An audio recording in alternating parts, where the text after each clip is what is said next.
السلام عليكم.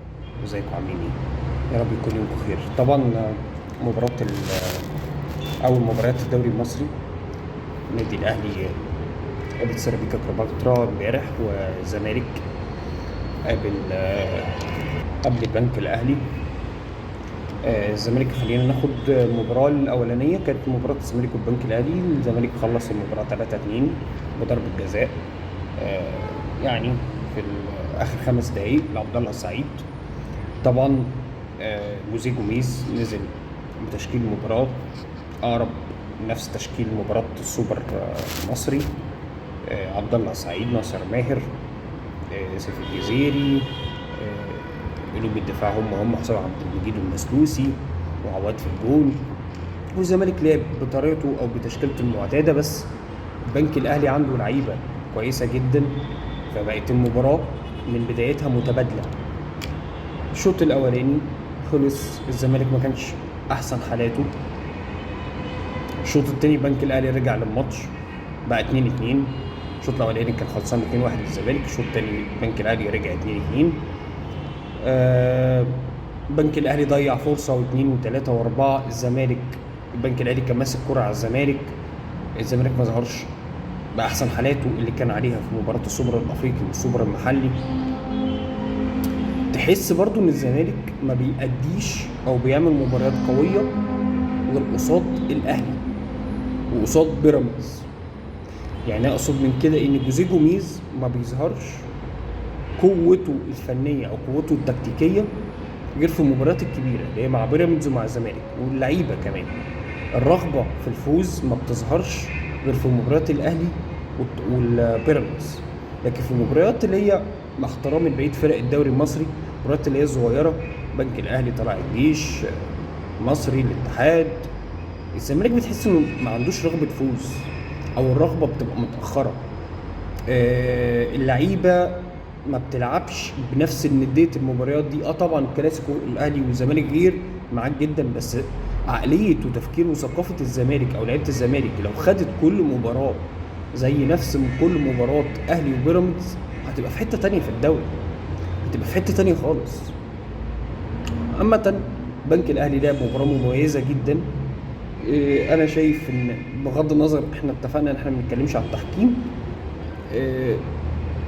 ركله جزاء ايا كانت اللي هي الاخيره بتاعت الزمالك اللي كانت في اخر 5 دقايق اللي شاط عبد الله السعيد وجابها الجول الثالث، وكان فوز نادي الزمالك على البنك الاهلي. ايا كانت ضربه جزاء او مش ضربه جزاء، فيها وعليها.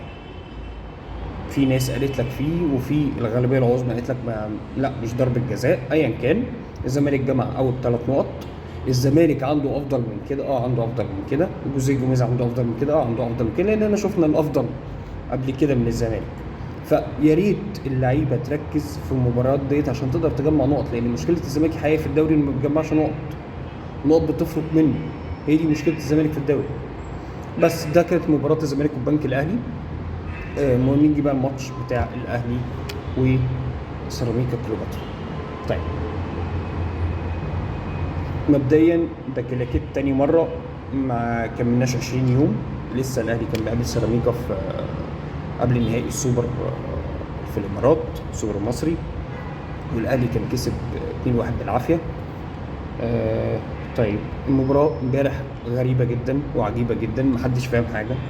الشوط الاولاني شوط كارثي عن النادي الاهلي. سيراميكا يخرج الشوط الاولاني كسبان 3-0،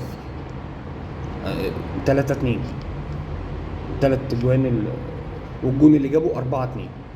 يعني الشوط الاولاني يخلص لسيراميكا 4-2. سيراميكا ضيع 3 انفرادات. الشناوي مان اوف ذا ماتش في الشوط الاولاني بالاخص. الشناوي هو لاعب المباراه في الشوط الاولاني، شايل 3 انفرادات من سيراميكا كان ممكن يغير النتيجه تماما في الشوط الاولاني. خلص الشوط الاولاني 2-1 بكره فاول لوسام ابو علي بيوجدها، هي دي لعبته. والجون في اول دقيقه ونص للنادي الاهلي حسين الشحات من خطا دفاعي من بيكهام، بس غلط، الشحات حطها في بعيده على البسام. جون التعديل من ضربه جزاء لسيراميكا. ادي كده 2-1 الشوط الاولاني. الشوط الثاني الاهلي نزل مختلف تماما. الاهلي انا عايز اقول لك ما عملش غير الشوطين اللي شاطهم في الشوط الاولاني الجونين. تمام. سيراميكا جاب جون ضربه جزاء وراح ب3 انفرادات ضيعهم، الشناوي شالهم. طيب الشوط الثاني انت ما شفتش سيراميكا، يعني اللي اتفرج على الشوط الاولاني غير اللي اتفرج على الشوط الثاني تماما. انت لو انت واحد اتفرج على الشوط الاولاني وقفل التلفزيون وجيت بعد الماتش تاني يوم الصبح بتقوله ده الاهلي كسب 5-2، مش هيصدقك على مجريات الشوط الاولاني.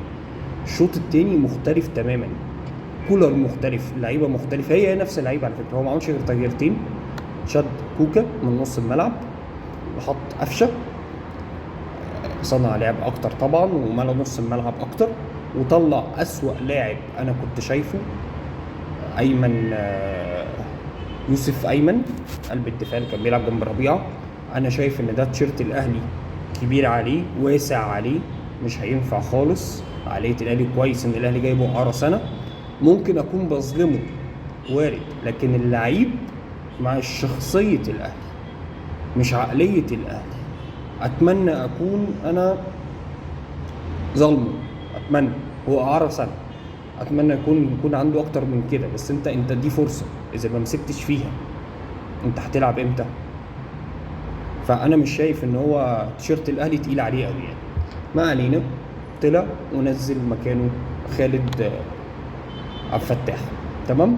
والاهلي اداء مختلف، الاهلي اول 18 ثانيه في الشوط الثاني جاب جول نزل طاهر لعبها بالعرض وسام طق على طول الجون الثالث، تمام. في الجون الرابع بعديها ب4 دقايق، تمام. بعديها ب10 دقايق 12 دقيقه الجون الخامس، تمام. دقيقه 80 بقى اول هجمه شفناها في الشوط الثاني لسيراميكا، كانت عرضيه وحطها القندوسي الهدف الثاني والماتش خلص 5-2. طيب ايه التحول ده في ايه؟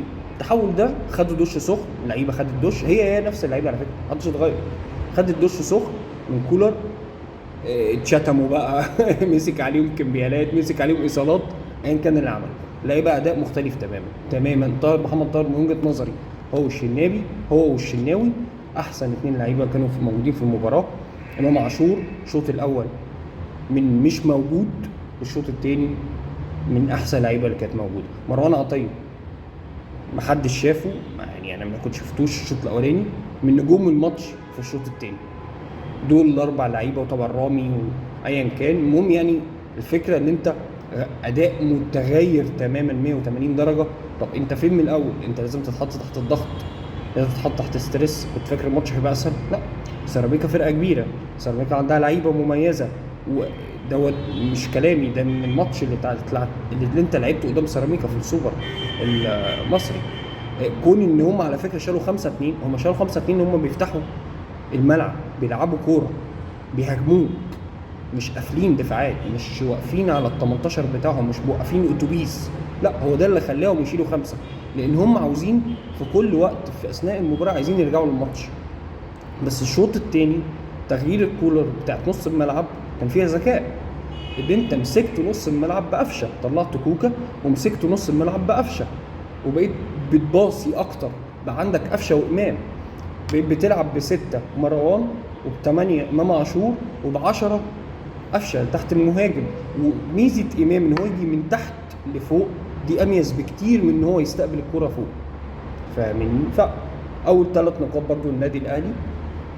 وبيراميدز تعادل المباراه بتاعته مع بتروجيت اللي صاعد حديثا للدوري المصري مع نقطه كده، يبقى اوائل يعتبر يعني الدوري. حتى بتتكلم في الزمالك والاهلي، ده اول جوله. دي الاخبار بس اللي معانا. يا رب اكون قلت لك ايه اللي حصل مع الاهلي والزمالك، اكون فدتك. لو في اي تعليقات يا ريت تفيدنا، ولو انت بتتفرج علينا على اليوتيوب يا ريت تشترك بالقناه وتفعل زر الجرس، او تابعنا على تيك توك او صفحتنا على فيسبوك، يا ريت تتابعنا على الصفحه. السلام عليكم.